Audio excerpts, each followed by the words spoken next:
Hello लोगोफोर, खुलुमबाय आंनि इउटिउब चेनेलाव आरोबाव नोंथांमोनखौ फिन खेबसेबाव बरायहरनाय थाबाय लोगोफोर। हाखांबाय लोगोफोर बैग्रिखौ, नै दा बानलु संख्रि होनानै सिफ्लेनानै जानोसै।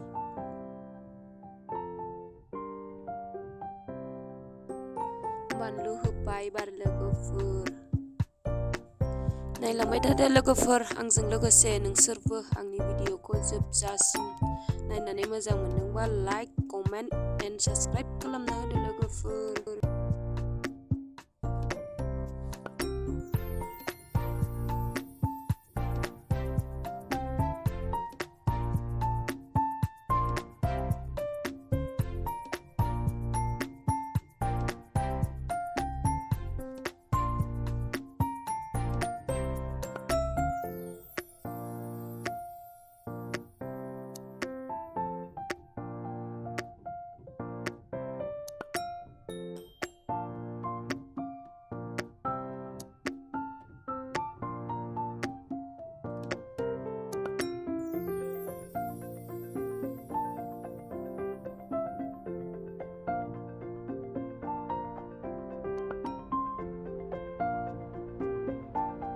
लागायखांबाय लोगोफोर, एबार जानोसै।